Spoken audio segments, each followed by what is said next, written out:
Hello, Interloper here. Got a little bit of extra time, so I thought I would finally get around to answering all of your questions. I'm going to be answering Blood Brothers and Rage of Bahamut questions in the same video, so of course just fast forward something if it's not relevant to your current game.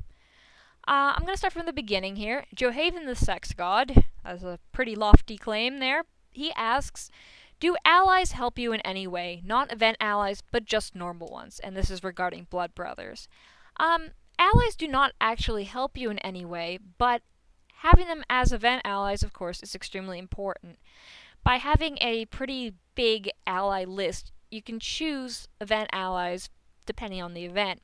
Some people won't participate in certain events, and you can see not only their current rank in an event before adding them to event allies, but you can also see their rank in the previous event. That way you kind of get a feel for which events they participate in on a usual basis, but also if they were active in the previous event, they're more likely to be active in this event. So that also gives you a feel of who's not active at all, and then eventually you can get those off of your ally list, and you can pick and choose your event allies a little bit better. So that's basically the whole use of having allies. Of course, you can also gift things to your allies, and also sometimes you might want to go through your ally list to see what kind of familiars they have in case you want to trade for a certain one. Of course, all trades go through the bazaar, so there's always a risk that you will not receive it, especially because there is a hidden little change to the bazaar on Blood Brothers. If you trade, let's say, a rare, a pretty weak rare, let's say Gub Gub the Butcher. If you trade a Gub Gub for 3 Odins, those 3 Odins might be held by the company because that's just such a strange trade, and they might actually take them away forever. I know that sounds pretty cruel, but basically it's their way to prevent transfers between dummy accounts. So, if you are going to do a trade, make sure it's somewhat legitimate. Maybe trade a Nunu Mountain Giant for those 2 Odins rather than a Gub Gub, just so it's not as obvious that you're having a straight up trade. Anyway, that aside, we have a question from DarkWolf0152 for Rage of Bahamut. He asks, I've been playing for a while and I've been noticing I guess that you can't play this game well. I've been lucky fortunately and haven't needed to, but do you think it's fair that free players should get a decreased chance in getting cards? I don't really understand your question, and personally, I'm not aware of anything that disadvantages free players. Of course, I have not been playing Rage of Bahamut often, and I'm kind of guessing that what you're saying is that lately I haven't been playing as often. And that is true. When I first started this channel, I absolutely loved Rage of Bahamut, and I had an amazing time on it. And unfortunately, I've kind of become disenchanted with this game over time, especially with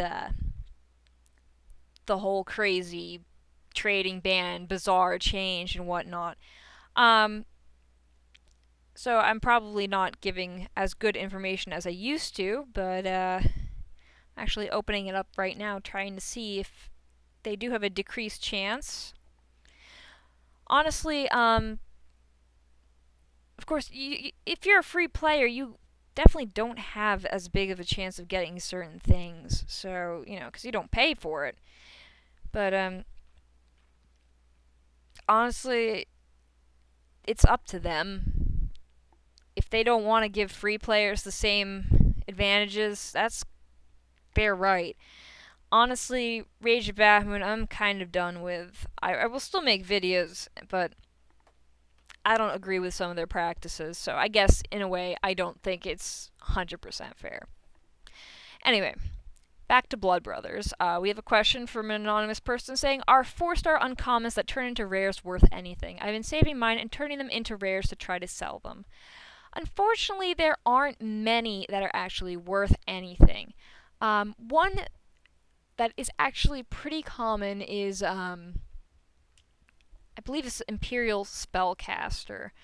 It's the one that uses Fire Strike. I can't exactly remember it off the top of my head, but you get her in, I believe it's the East Underworld, and I'm not entirely sure which level.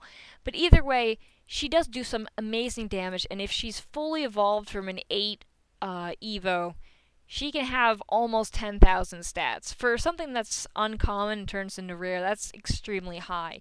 And you can usually sell those for something pretty good, like a normal rare that turns into an epic.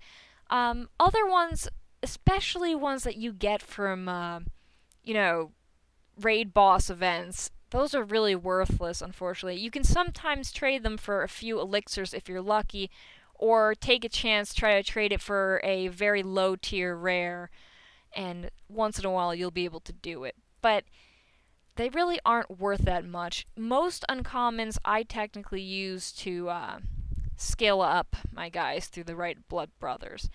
But of course, if you are really low on certain things, it might be a good idea to turn them into rares, fully evolve them, and try to sell them maybe for a Gyalar Horn or 1 or 2 or whatever. But for the most part, they aren't exactly worth much. Your best bet, honestly, is to take a rare and try to trade up. And when I say a rare, I mean a rare that can be evolved into an epic. Usually you can take something, like I know I keep going back to Nunu, but it's just such a common rare. You could take a Nunu and then try to trade it for something that's worth a little more, and then trade that up continually, and eventually you can trade up to something really nice. Some people do very stupid trades, and you can ask for something and someone will just say, heck, I really, really want that Nunu for whatever reason. I'm willing to let go of a little more than what a Nunu is worth. And there you go. So, best of luck to you. And next question is, are there any secrets to playing the tower event? I don't know if you've seen, but I do have a special dungeons guide up. And it's rather long, but the basic secrets to playing the tower event is keeping your health up and not having to use a lot of elixirs. That's usually something that you really want to do, because eventually you might completely exhaust your elixirs and kind of have nowhere to go. A good thing to do is to have 2 lines. You know, you have your front line, and then you have your back line that you can switch to when your front line is low in HP. Every step you take recovers 5% of your back line's hit points. So, you know, let's say you have your main line up, they get hurt, switch them out for something else, take a few steps, and then you can switch them back whenever you want. So keep your HP up, use those little tips and tricks. Make sure that if your guy is hurt and you know he's probably going to die during the next fight, go ahead and use the Sage. You can get those all the time. It's really not that bad to use one. I mean, you get tons of them just from playing the event itself. So even if you're hurt, you know, 1/3 of the way down, you might want to just use the Sage just so you don't die and have to use an elixir, because you'll encounter elixirs a lot less often than sages. You just get sages from running around and finding the little brown normal chests. So just make sure you keep your hit points up and don't die. And if you know something is way too tough for you, it might be time just to do the same floor over and over again, rather than trying to progress to a higher floor in the dungeon. Because if you know that there's no way you can survive floor 10, it's really not worth exhausting all of your elixirs and whatever sage you have. It's just not worth it. If you know you can't make it, don't make it. Just keep doing the same floor over and over, so that way you at least get the points. So that's kind of my tips. And then I have a final question. Do you have any suggestions for good blogs, research, etc. for Rage of Bahamut about trading and what is popular right now? Your videos are extremely helpful, but I'd love even more in-depth if possible. Thanks. Well, thankfully there are some websites. The top website used to be Rage Trades, and unfortunately it seems that the person who ran Rage Trades sort of had the same thing happen to them. You know, the Bazaar came out and they kind of completely lost interest in the game, because their last update has been October 4th, 2012. But I'm going to go here and tell you a little more about different pages. There is Rage Trades Classifieds, which is a trading site, but also you can talk about cards and item trading, what's new. It's not very active, but you can see that there are quite a few people online. Well, that have signed up at least, and it's actually one person online. I'm very sorry. But there's a price checker. You can separate by rarity class, and of course, if that's not good enough, there is the official, well, unofficial Rage of Bahamut forums, but it's the main forums, and you can discuss the game there. Search for an order. There's stuff about Marvel War of Heroes and other games, so you can cross trade if needed. But there's a lot of discussions about certain cards and whatnot. And then, of course, this is the newest blog that I've found about Rage of Bahamut, called Rage of Bahamut Guide, and basically every single time something is released, this person writes extensively about it and what they feel about the game. So it's kind of similar to the videos that I used to make, and still try to make occasionally. Unfortunately, I don't have a lot of info because I don't play as often. But if you see here, they tell their opinions about what they think MOBAs should do to salvage some of the prices of cards. They show which cards have come up, bizarre improvements, a little bit in depth about the events. So this is actually Rage of Bahamut Guide.blogspot.com, but I'm sure if you type in Rage of Bahamut Guide blog, you can find it easily on Google. The Rage of Bahamut forums is just robforums.com. Rage Trades is ragetrades.forummotion.com. The blog is kind of empty, but that can be found at ragetrades.blogspot.com. And the nice thing about Rage Trades is they still have some nice things about how to get your skills up. There's newbie guides on enhancing and evolving.